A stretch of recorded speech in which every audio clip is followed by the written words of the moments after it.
Somebody just called you cold, heartless, distant, like you're missing a piece that everyone else has. And deep down, maybe it stung a little. But before you let that word define you, I need you to hear this.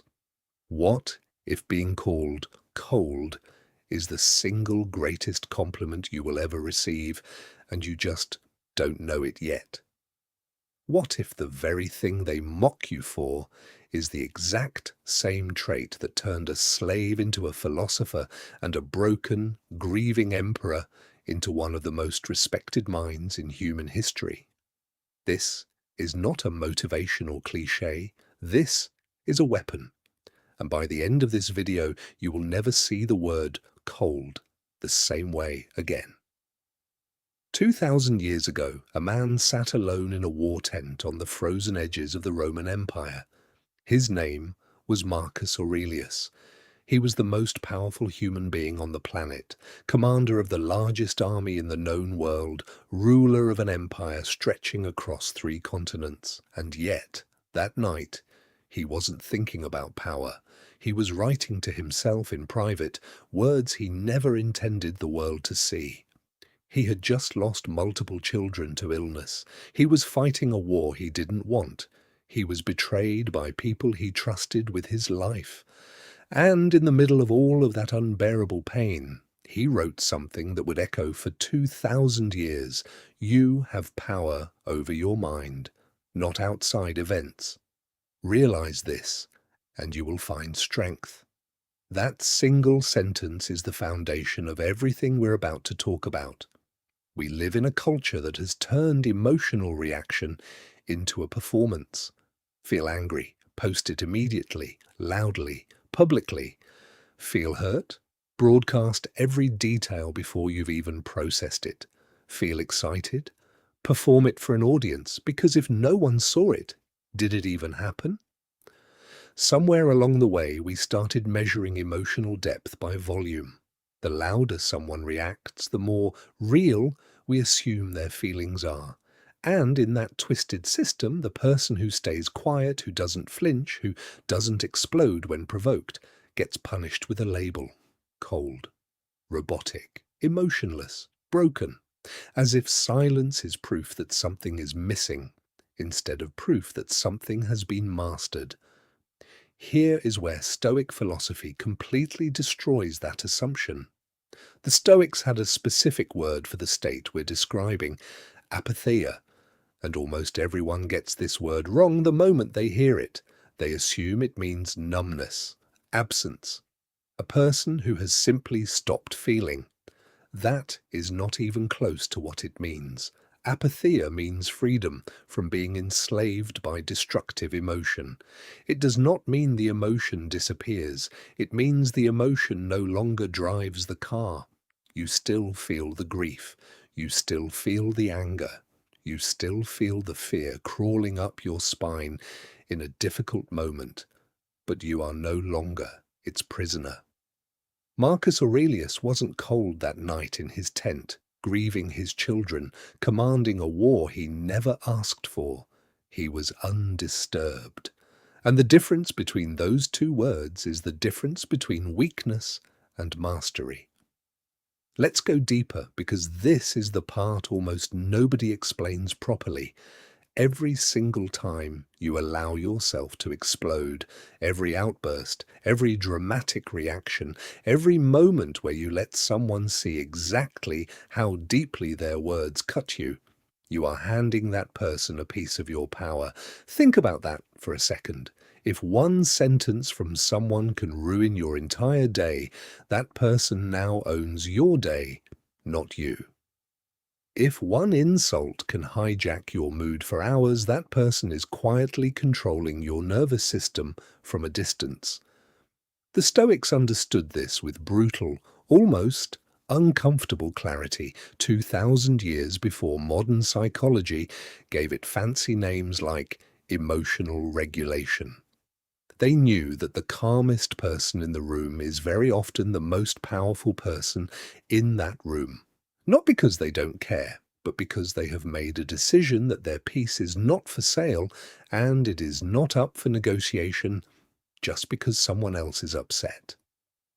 There is a second layer to this that runs even deeper: silence. In today's world, if you don't share every single feeling, every opinion, every internal reaction out loud and in real time, people assume something is wrong with you. You're hiding something. You're suspicious. You're too quiet. But for the Stoics, silence was never about hiding. It was discipline. Epictetus, a man who was literally born into slavery, who had no power, no status, no freedom, and who still became one of the greatest philosophers who ever lived, said something that should be carved into every wall in the modern world: speak little, and only when necessary. Not every thought deserves an audience. Not every emotion needs a stage. The people who understand this instinctively are not cold. They have simply stopped performing their inner life for people who are never going to understand it anyway. Now let's talk about something the Stoics called the dichotomy of control, because this is the actual mechanism behind all of this, the thing that makes coldness possible in the first place. Epictetus taught that everything in existence falls into one of two categories: things within your control, your judgments, your responses, your effort, your character, and things outside your control: other people's opinions, the weather, the economy, what someone says about you behind your back, whether they respect you or not. Almost all human suffering, the Stoics argued, comes from confusing these two categories. We waste our energy trying to control things that were never ours to control, and we neglect the one thing that actually is ours: our response. When you fully absorb this idea, something shifts permanently. Someone insults you, and instead of reacting, you quietly ask yourself, is this within my control? Their opinion? No. My response? Yes. And in that half-second pause, in that tiny gap between stimulus and reaction, real power is born. To the outside world, that pause looks like coldness. To you, it is the difference between being a puppet and being free. There's another practice the Stoics used that most people have never heard of: Premeditatio Malorum, the premeditation of adversity. Seneca used to imagine in vivid detail losing everything he had: his wealth, his position, his health, even his life, not to become pessimistic, but to become unshakable. By mentally rehearsing loss, he stripped it of its power to destroy him when it actually arrived. This is exactly why some people seem almost unbothered by chaos that would completely collapse someone else. They've already, in their mind, walked through the worst-case scenario 100 times. So when a real crisis shows up, there is no shock, no meltdown, just calm, calculated action. Onlookers call this cold. What it actually is preparation. What looks like an absence of fear is actually the presence of extraordinary mental rehearsal. Look at how this plays out in the modern world, and you'll start noticing it everywhere. The surgeon who stays perfectly steady-handed while a patient is bleeding out on the table, not because they don't care about the life in front of them, but because panic has never saved a single patient. The elite athlete who sinks the game-winning shot with zero visible nerves while millions watch, not because the pressure isn't there, but because they trained their mind to separate the noise of the crowd from the job in front of them. The founder who loses their entire company and within days is already building the next one without a public breakdown, not because the loss didn't hurt, but because they refused to let a single event define the rest of their story. Every single one of these people gets called cold, robotic, or unnervingly calm by people watching from the outside. And every single one of them would tell you, what you're seeing is not the absence of feeling. It is the result of years spent refusing to let feeling dictate behavior. And now, here is the twist that changes the entire way you'll see people around you.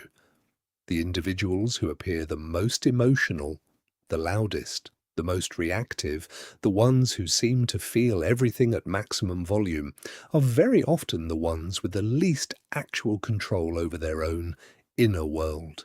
Their mood can be hijacked by a stranger's comment, a bad morning, a single unexpected message. Meanwhile, the people who look calm, distant, unreadable, almost unaffected, are frequently feeling everything just as intensely, sometimes more intensely, but privately. Somewhere along the way, they made a quiet decision. My inner world will not be dictated by outside noise. That decision is not coldness. It is one of the rarest, most misunderstood forms of strength that exists, a strength that has completely stopped needing to prove itself to anyone. So the next time someone calls you cold because you didn't cry when they expected tears, didn't rage when they expected anger, didn't collapse the way they thought you should, I need you to understand exactly what that label actually means. It means you possess something they have not yet learned to build. Not the absence of emotion, the mastery of it. It means, whether you realize it or not, you are already living a principle that took Marcus Aurelius a lifetime of loss, war, and grief to fully understand, and that took Epictetus a life of slavery to fully embody. If you've ever been called cold, distant, unreadable, or too calm for your own good, I want you to drop the word Stoic in the comments right now, because that label was never an insult. It was a description of control most people spend their entire lives trying to find. And if even one part of this video actually meant something to you, hit subscribe, because every single week we go deeper into Stoic principles built specifically for people who are done being controlled by their own emotions and done handing their peace over to anyone who demands it. Remember this, and let it sit with you. You do not need to feel less. You need to react less. That single distinction is the entire secret of Stoic power. It is the discipline that turned a slave into one of history's greatest philosophers. It is the discipline that let a grieving, betrayed emperor rule an empire without ever losing himself in the process.